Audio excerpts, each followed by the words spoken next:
Uhuru wetu wa Kenya tulimwaga damu, tusahau yaliyopita, tujenge taifa. Uhuru wetu wa Kenya tulimwaga damu, tusahau yaliyopita, tujenge taifa. Hadithi hadithi hadithi njoo, hadithi hadithi hadithi njoo, paukwa pakawa, sahani ya mchele, giza ya mwizi, kiboko, ya mtoto mkorofi, auta. Can I tell you a story? Get on with this. Get on with this. Opiuyaide, Lukama. Opiuyaide, Lukama.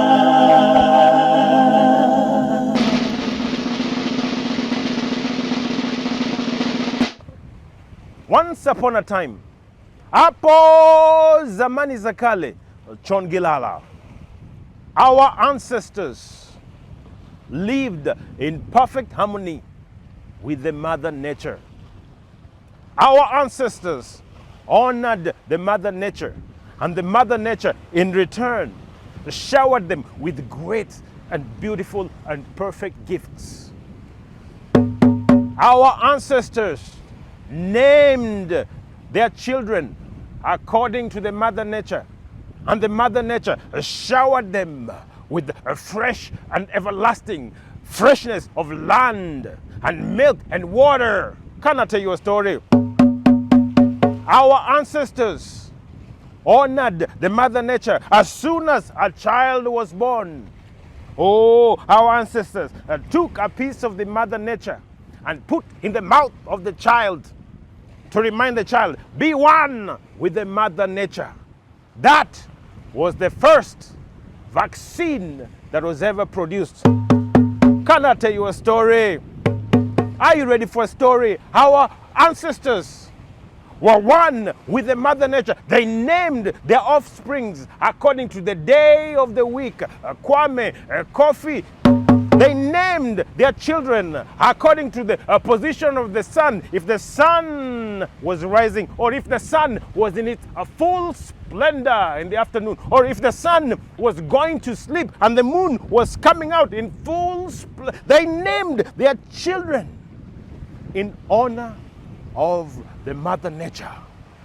If you're born in the morning, you are the name. If you're born in the afternoon, if you're born according to the rainy season, if you're born during the weeding season, if you're born during the harvest season, they honored Mother Nature before they did the harvesting. They honored the Mother Nature before they did anything.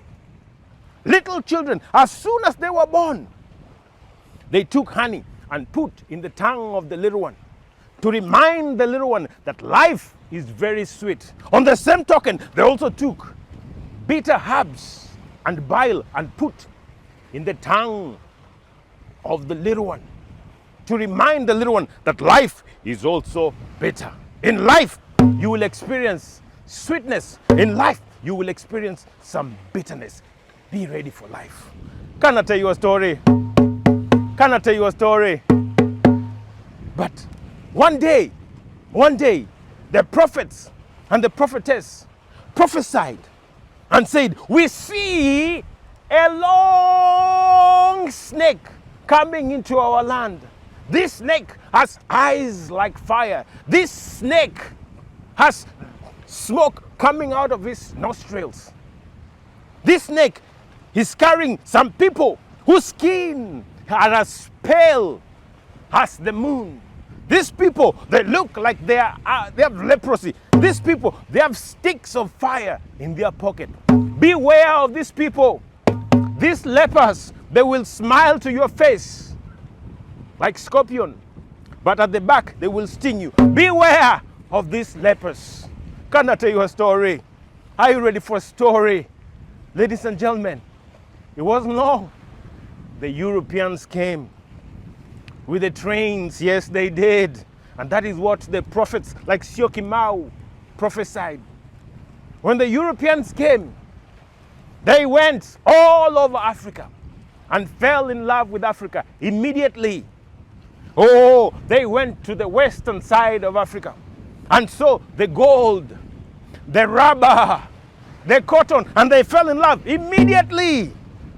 They went to southern part of Africa and saw, oh, the diamonds, and saw the Cape Mountains, beautiful ocean line where Atlantic meets the Indian Ocean, and they fell in love immediately. Can I tell you a story? Are you ready for a story? They went to North Africa. When they went to North Africa and saw, oh, the Sahara Desert, the largest hot desert in the whole world, which is as big as the United States, with people living in it and thriving economies. And then they saw the River Nile cascading through the desert. The River Nile, the longest river in the whole world, and the only river that flows northwards. The Europeans fell in love with North Africa. Immediately, they came to East Africa. Oh, and they saw the towering Mount Kilimanjaro, and they saw the snow-capped Mount Kenya, and they fell in love immediately. They saw the Great Lakes. Oh, they saw the Rift Valley. Oh, they saw the Savannah, Serengeti, and the Masai Mara, the Ngoro crater, and they fell in love and said, this has to be the pearl of Africa. This is the pearl of Africa. Can I tell you a story? Oh, they went to Central Africa and saw the Congo, and they fell on their knees and said, this is the lungs of Africa. This is where all the resources of the world is. Every manner of gold, diamonds, cocoa, rubber, asphalt, whatever, sapphires are there in Congo. And they fell in love immediately. Can I tell you a story? Are you ready for a story? And they said, we have to get a piece of this. Their unquenchable lust and desire for Africa could not be stopped. And they said, how do we divide this without fighting? There's enough for everybody. They called a meeting in Berlin in 1884. Oh, France was there in that meeting. Germany was there in that meeting. Italy was there in that meeting. Portugal, Spain, Belgium, King Leopold, they were all there. The only person that was not there were the Africans. The Europeans sat and put Africa on the table like a turkey and started to carve for themselves pieces and parts of Africa. And they said, France, what do you want? And France says, I want Senegal. I want, give me some Mali. I want some Niger. I want some Guinea. I want some Cote d'Ivoire. I want some Burkina Faso. I want Benin. I want Morocco. I want Tunisia. Give it to me. Germany. There's enough for everybody. What do you want? Germans. Oh, we want East. We want West. We want North. We want South. Germany, calm down. What do you want? Let me start with, give me some Togo. Give me some Cameroon. Give me some Namibia. Give me Rwanda. Throw in some Burundi. Throw in Tanganyika. Can I tell you a story? Italy, what do you want? Italy said, in the east, give me Somali. Give me Ethiopia. Give me Eritrea. North, give me Libya. I want some Namibia too, said Italy. What about you, Portugal? Portugal, what do you want? Portugal said, give me Angola, give me Guinea, I'll take Mozambique, I'll take Mauritania, give it to me, yes. Spain, what do you want? Spain said, I want some, I want some Equatorial Guinea. Give me north of Morocco, Western Sahara, give it to me, said Spain. Belgium, What do you want? And Belgium said, we want some Rwanda, give us Burundi, give us the Congo. King Leopold II of Belgium took Congo. Congo, the living lungs of Africa, which is over 80 times bigger than Belgium, was given to King Leopold II.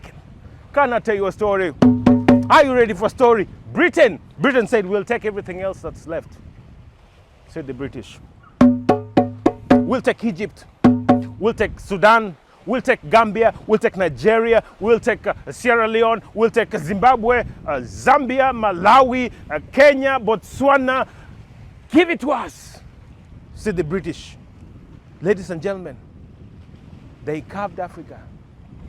The only people that were not there were the Africans.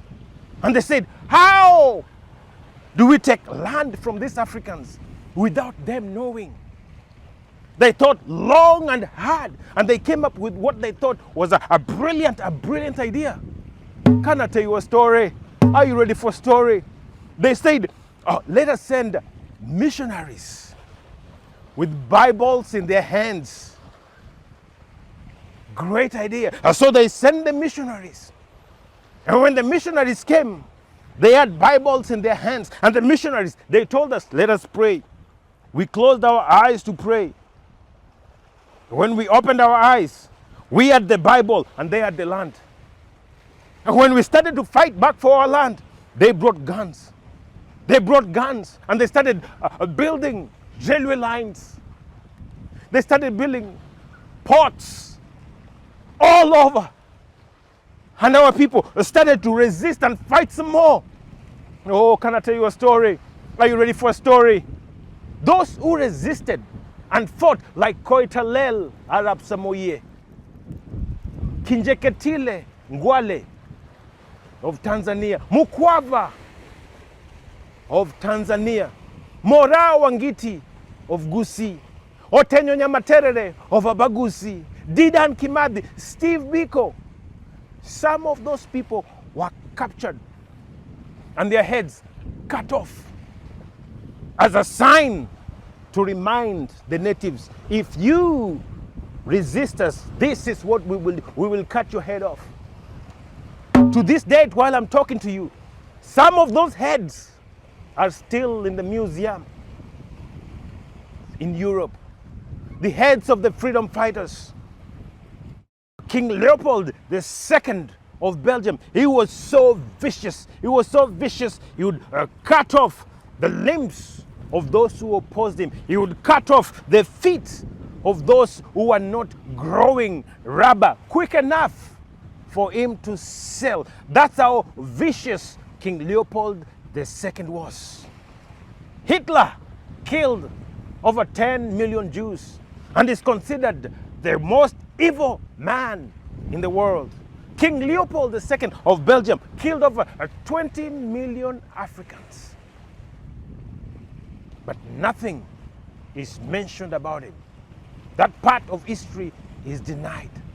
That part of history is erased. Hitler kills over 10 million Jews and is the worst person in the world.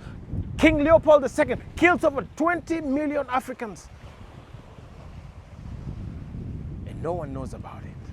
That part of history is denied. That part of history is erased. We can mark the Holocaust, but we don't remember the 20 million Africans that King Leopold II of Belgium killed. Can I tell you a story? Are you ready for a story? The British took all over the rest of Africa.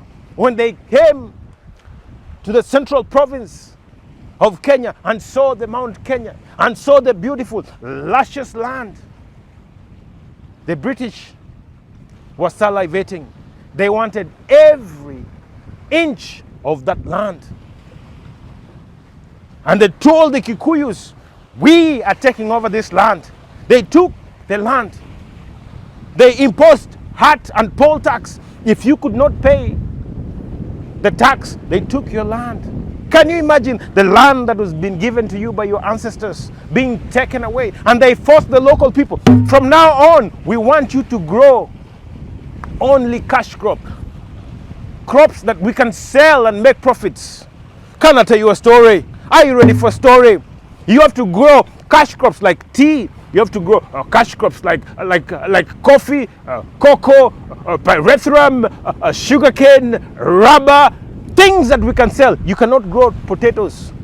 Grow the things that we can sell. And they took over the children as cheap labor. In most of those homes, the people were huddled together in camps and reserves. Their land was taken over by the British and they were put in a reserve. Children, especially young boys, were taken to work as cheap laborers. Mothers would often dress their young boys in girls' clothes so that their boys would not be taken captives to work for the British. That's how desperate the situation was. Can I tell you a story? Oh, fight did we fight. We formed fighting groups to fight for our independence. We formed Kenya Land and Reform. Every organization that we formed, the British, they called us terrorists. Everywhere they used the same formula. Our Land and Reform group, they called us Mau Mau. They called us terrorists. In South Africa, Nelson Mandela started Umkhonto weSizwe, the spear of the nation. They called them terrorists. And the pattern repeated itself all over Africa. But we did not stop. We kept fighting and fighting till the 1960s. Oh, when we started getting our independence. Independence first came to Ghana, and then independence started spreading east, south, west of Africa. Can I tell you a story? But with that independence also came a lot of struggles. How do we divide? How do we bring our people together? Our people that used to live without borders. Our people that used to trade without borders. Now they've been cut. You are this. You are this country. You are this territory. How do we unite together? That's why in Kenya, we came up with a motto of Harambee, which means we pull together. Harambee! Hey! Harambee! Hey! Harambee! Hey! Which means we pull together to unite as a people. In South Africa, they came up with the spirit of Ubuntu, which means I am because we are. I am because you are. You are because I am. To unite us as a people. And the struggle is still real. The struggle is still real all over Africa. After the independence, after everything we did, we still fell into Cold War. Cold War. Who do we belong to? And the struggle is still real. And we're still struggling. And that's why we say, a luta continua. The struggle continues. A luta continua. The struggle continues. A luta continua. The struggle continues.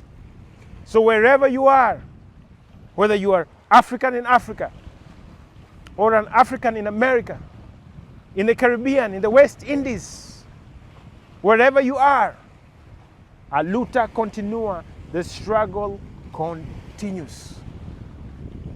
Uhuru wetu wa Kenya tulimwaga damu, tusahau yaliyopita, tujenge taifa.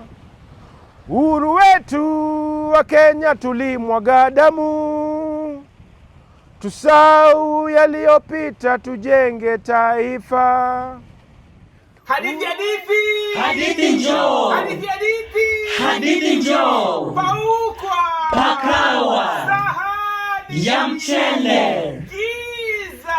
Ya mwizi. Kiboko. Ya mtoto mkorofi. Outer. Can I tell you a story? Get on with this. Tell you a story. Get on with this. Hope you are there.